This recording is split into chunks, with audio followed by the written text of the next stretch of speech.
de Daniel. Daniel est artiste peintre, c'est aussi un dessinateur de presse. Regardez, portrait de Franck Nicolas, puis juste après, un petit café? Un petit rouge peut-être.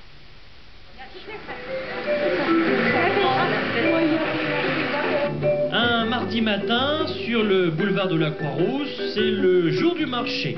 À quelques mètres de là, chez Daniel Lesage, c'est le jour de livraison. Jean-Pierre, Antoine, vos tableaux. J'ai terminé vos tableaux. Ça vous plaît? Parfaitement. Ça te ressemble? Je suis plus beau que vous encore. C'est plus beau que vous. Daniel Lesage est l'un des rares artistes lyonnais à maîtriser à la fois la peinture et le dessin de presse. Et en peinture, sa spécialité, c'est la façon Modigliani. Cette fois-ci, ce sont ces deux particuliers qui vont en bénéficier. Je suis très heureux parce que d'une part, Daniel, c'est un vieux copain d'enfance, et puis ça fait plaisir à ma famille, et puis moi aussi, parce que vraiment, je suis très beau là sur ce tableau. Bah, je trouve qu'il est bien réussi et que le visage y ressort bien grâce au fond bleu. Et c'est ici, dans ce petit atelier croix-roussien, que Daniel réalise ses portraits singuliers de particuliers. Alors Daniel, quelle est au fait cette technique Modigliani? Vous voyez, j'ai un tableau et je suis en train de peindre, de faire une copie de Modigliani. Ça, c'est une vraie copie. C'est pas un tableau à la manière d'elle, c'est une copie. Puis, alors, il y a une technique Modigliani. Il y a une touche, ce sont des frottis. Alors, vous arrivez comme ça, vous faites comme ça. Et puis, de temps en temps, vous voyez qu'il y a du noir ici. Vous mettez du noir ici, vous en mettez un peu plus là. Et puis, vous faites attention de ne pas en mettre de partout, parce que si vous en mettez de partout, il faut toujours que la couleur qui est dessous transparaisse. La couleur, la peinture, c'est une vibration. Moi, je suis quelqu'un qui, j'ai besoin de me concentrer.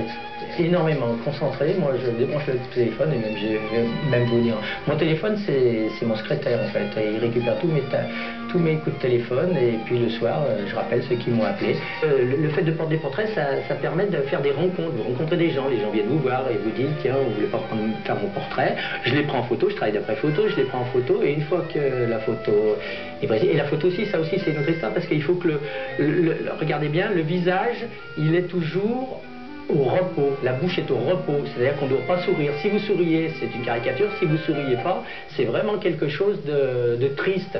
Et on dit que, et moi j'aime Modigliani, et on dit que Modigliani, il donne un côté mélancolique à ses portraits, et Victor Hugo a dit, la mélancolie, c'est le bonheur de la tristesse. C'est-à-dire que ça ne doit pas être triste, ça ne doit pas être gai, mais ça doit être entre les deux.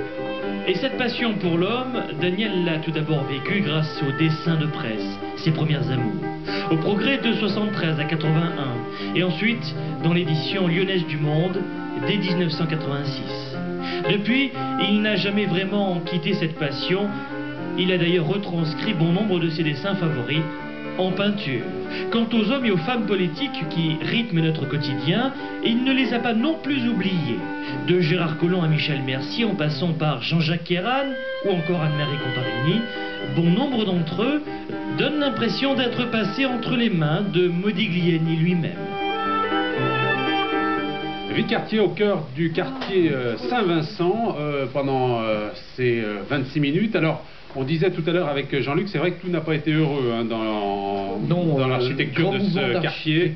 Au début du siècle, c'était bien, mais là, on a fait quelques immeubles qui sont quand même assez bien. Ça n'a pas toujours été une réussite. Et on retrouve ici les quais de Saône, alors. Oui, et justement, dans ce petit bout de la rue Saint-Benoît, il y a deux éléments qui sont quand même intéressants.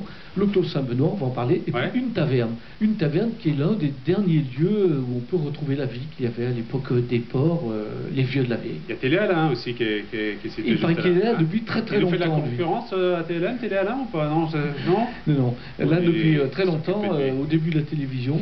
Bon, on s'en occupe pas, on va aller découvrir cette taverne. Eh ben, allons découvrir cet établissement, les vieux de la vieille. Entrons donc. Messieurs, dames, bonjour. Oula, il y a du monde. Puis tout le monde vous connaît, j'ai l'impression. Vous avez des dettes ici. Non. Bonjour madame.